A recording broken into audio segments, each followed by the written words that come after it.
تو راستے میں اپنے سیکرٹری سے کہنے لگے کہ سنا ہے آج، جب کیمپ جیل کے پاس سے گزرے پنڈی میں، تو سنا ہے آج بھٹو کو پھانسی دے دی گئی ہے. تو انہوں نے کہا کہ جی آج بھٹو کو پھانسی دے دی گئی ہے. تو انہوں نے کہا کہ اچھا چلیں اللہ تعالیٰ مغفرت کرے، تو آئیے ان کے لیے دعا کر لیں. ضیاء الحق صاحب نے ہاتھ اٹھا کے بھٹو صاحب کے لیے دعا کی. اور جو ان کے سیکرٹری تھے وہ انہوں نے کہیں پر کوٹ کیا، انہوں نے کہا کہ میں نے بھی جب ضیاء الحق صاحب کو دیکھا تو میں نے بھی ہاتھ اٹھا لیا دعا کے لیے، اور ضیاء الحق صاحب نے بھٹو صاحب کے لیے دعا کی اور کہا کہ جی اللہ تعالیٰ ان کی مغفرت فرمائے، اور کیا کر وہ آگے جو ہے وہ اپنی میٹنگ میں، روٹین میٹنگ میں چلے گئے.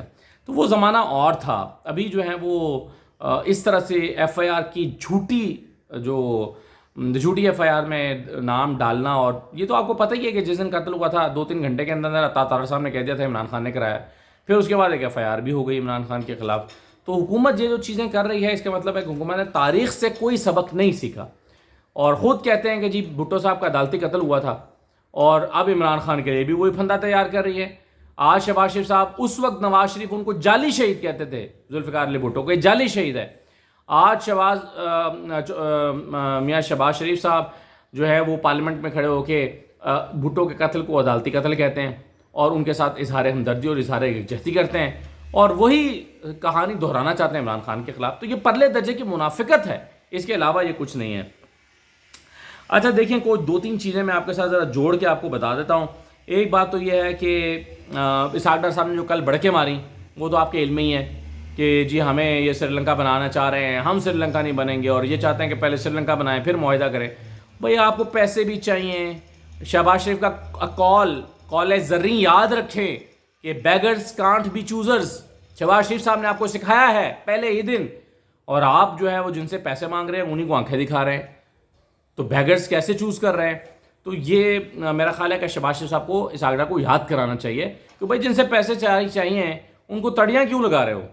اور اس طرح تو آپ کی ڈیل جو ہے وہ میچور نہیں ہو سکتی. لیکن خیر میرا خیال ہے اسحاق ڈار سے چاہتے بھی یہی ہیں کہ آئی ایم ایف کے ساتھ ڈیل میچور نہ ہو، اور اسی میں ان کا سیاسی فائدہ ہے کیونکہ آئی ایم ایف نے بجٹ تو ریجیکٹ کر دیا ہے. دیکھیں حفیظ پاشا صاحب نے کہا ہے کہ مہنگائی 53% تک جا سکتی ہے. ابھی کتنی ہوئی ہے؟ 38%. ہدف کتنا رکھا تھا پچھلے سال؟ 11.5%، اور ہو گئی 38%. اگلے سال کا مہنگائی کی شرح بڑھنے کا ہدف رکھا ہے 25%، اور اب ہو جائے گی 53% حفیظ پاشا صاحب کے بقول. تو حالات کدھر جا رہے ہیں آپ خود اس کا بہتر اندازہ لگا سکتے ہیں. گیلپ سروے یہ کہتا ہے. اور اچھا اس کے ساتھ میں آپ کو یہ بھی بتا دوں کہ بجلی کے بلوں میں اب جو آپ کو بجلی کے بل آئیں گے اس میں 15 روپے کا ایک اور اضافہ کر دیا گیا ہے، اور یہ ہے ریڈیو ٹیکس. آپ ریڈیو سنتے ہیں یا نہیں سنتے، اس سے حکومت کو کوئی فرق نہیں پڑتا، اس سے کوئی سروکار نہیں ہے. آپ سنیں کیونکہ آپ نے 15 روپے ٹیکس دینا ہے اب ریڈیو کا ہر بل میں. تو چونکہ ہر شخص نے 15 روپے ریڈیو کا ٹیکس دینا ہے، تو پیسے پورے کرنے کے لیے اب اس کو وہ ریڈیو سننا بھی چاہیے جو حکومت پاکستان کی نشریات جس پر آتی ہیں. تو یہ 15 روپے فی کس کے اوپر ریڈیو ٹیکس لگا کر 4 ارب روپے اضافی اکٹھے کیے جائیں گے. اب آپ دیکھیں کہ یہ آسان حل ہے کہ کوئی ٹیکس ڈالنا ہے، کوئی ڈیم بن رہا ہے ٹیکس ڈال دو جی، بجلی کے بلوں میں ڈال دو. ٹیلی ویژن کی فیس ڈالنی ہے بجلی کے بلوں میں ڈال دو. کوئی اور لیوی ڈالنی ہے، پیٹرولیم لیوی ڈالنی ہے، وہ بھی ڈال دو. تو اب یہ بڑا آسان حل ہے کہ بجلی کے بلوں میں ڈالتے چلے جاؤ. تو 15 روپے کا اضافہ، یہ 4 ارب روپے کا اضافی ٹیکس جو ہے وہ اس کے اوپر بھی لگ گیا ہے. اچھا خیبر پختونخوا میں جو چیزیں ڈیولپ ہو رہی ہیں، آج مثلا بڑا مارکا مارا گیا ہے کہ پی ٹی آئی کے کچھ بلدیاتی نمائندے جو ہیں وہ پیپلز پارٹی میں شامل ہو گئے ہیں، ان کو کیپس پہنائے گئے ہیں. او بھائی وہ سارے وہ تھے جو بلے کے نشان کی وجہ سے جیتے. ان میں سے بیشتر وہ لوگ ہیں جو پہلی دفعہ کھڑے ہوئے، ان کے بعد بلے کا نشان تھا اور وہ جیت گئے. آپ ان کو کہہ رہے ہیں کہ جی پی ٹی آئی ٹوٹ گئی اور پیپلز پارٹی میں آ گئی. یہ وہ لوگ ہیں جو پی ٹی آئی سے نکلیں گے تو کھڈے میں گریں گے. اس کی وجہ یہ ہے کہ ان کی کوئی ذاتی بیک گراؤنڈ نہیں ہے، ان کی کوئی ذاتی جو ہے وہ ووٹ بینک نہیں ہے. یہ پی ٹی آئی کے نشان پر آئے تھے خیبر پختونخوا میں. تو یہ جو چھوٹی چھوٹی کوششیں ہو رہی ہیں کہ جی آپ نے بلدیاتی نمائندوں کو 20-25 بلدیاتی نمائندے اٹھا کے پیپلز پارٹی میں ڈال دیے ہیں، اس سے خیبر پختونخوا میں کوئی فرق نہیں پڑنے والا. یہ شاہ جی گل آفریدی بھی آج نون لیگ میں شامل ہوئے ہیں. تو ان چیزوں سے خیبر پختونخوا میں خیبر پختونخوا میں ابھی تک پی ٹی آئی کو ڈینٹ نہیں ڈالا جا سکا. اب خبریں سن رہے ہیں کہ پرویز خٹک صاحب بھی اپنا کوئی گروپ بنا رہے ہیں. پرویز خٹک صاحب بھی بنا کے دیکھ لیں. تو پی ٹی آئی کو ابھی تک بہرحال خیبر پختونخوا میں کوئی ڈینٹ نہیں پڑا. جتنے لوگ گئے ہیں ان کا نام بھی کسی کو یاد نہیں رہا کہ کون کون گیا ہے. تو اس لیے یہ تو اتنا سگنیفیکنٹ نہیں ہے.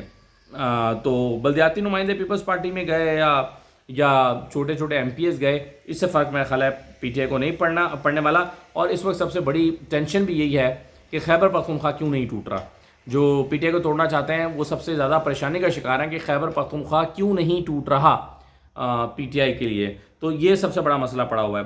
اچھا، اب جس طرح کے الیکشن ہو رہے ہیں اور جس طرح کے الیکشن آئندہ ہونے ہیں، ان الیکشن میں صورتحال یہ ہے کہ گیلپ سروے یہ بتاتا ہے کہ صرف 26% لوگ، صرف 26% لوگوں کو لگتا ہے کہ آئندہ الیکشن جو ہیں وہ شفاف ہوں گے. صرف 26% لوگوں کو. 74% لوگ یہ سمجھتے ہیں کہ پاکستان میں آئندہ الیکشن شفاف نہیں ہوں گے. اتنی بڑی تعداد میں میجورٹی آف دا پیپل یہ سمجھتے ہیں کہ الیکشن شفاف نہیں ہوں گے آئندہ جو الیکشنز ہیں. تو یہ میرا خیال ہے الیکشن کمیشن کے منہ پہ تماچا ہی نہیں، ایک بہت بڑا سوالیہ نشان بھی ہے کہ آپ کہاں کے الیکشن کمیشن ہیں کہ آپ پر لوگ اعتماد کرنے کے لیے تیار نہیں ہیں. اور گیلپ جیسا کریڈیبل ادارہ کہہ رہا ہے کہ 74% لوگ نہیں مانتے کہ الیکشن شفاف ہوں گے. اور ابھی جو کراچی کے الیکشن ہوئے ہیں اس پہ ایک جو ہے وہ خاموشی چھائی ہے اور بالکل الیکشن کمیشن اس پہ گنگ ہے، کوئی بات نہیں کر رہا، کوئی بتا نہیں رہا کہ کس طرح سے کیا کارروائی ڈلی ہے. اور اس کو اب جماعت اسلامی کہتی ہے ہم چیلنج کریں گے، کر لیں، کیا بیچاروں کو فرق پڑے گا. یعنی یہاں پر کون سا کوئی عدالتیں انصاف دے رہی ہیں پہلے جو ان کو انصاف مل جائے گا. عدالتیں تو بے بس ہیں، بے بسی کا اظہار کر چکی ہیں، کر رہی ہیں، روز کرتی ہیں. تو انہوں نے کیا کر لینا ہے؟ جو بھائی پیپلز پارٹی کا کوئی کیا بگاڑ لے گا اگر وہ چاہتے ہیں کہ جی ہم زبردستی پہ اپنا میئر لے آئیں. تو افسوس کی بات یہ ہے اور ڈریے اس دن سے کہ جب لوگوں کا اپنے انصاف کے اداروں پر اعتماد ختم ہو جائے. اپنے الیکشن کرانے والے یعنی قومی ادارے جو الیکشن کرانا چاہتا ہے اس پر اعتماد نہیں ہے کہ یہ الیکشن شفاف کرائے گا. عدالت پر اعتماد نہیں رہا اگر کہ یہاں سے انصاف ملے گا، اور عدالتوں کو اعتماد نہیں رہا کہ ہمارے فیصلوں پر عمل درآمد ہوگا، تو پھر سسٹم کا، نظام کا اللہ حافظ ہے، یہ نظام کے کولیپس ہو جانے کی نشانی ہے. نظام کولیپس کر چکا ہے. تو نظام کے یہ کولیپس کر جانے کی نشانی ہے. خدا رہا اس نظام کو تھوڑا تھوڑا اتنا تو بحال رہنے دیں کہ جی اپنی بنیادوں پر کھڑا رہے. کم از کم یہ تو ہو، بنیادیں تو مت ہلائیں. اجازت دیجیے، اللہ حافظ.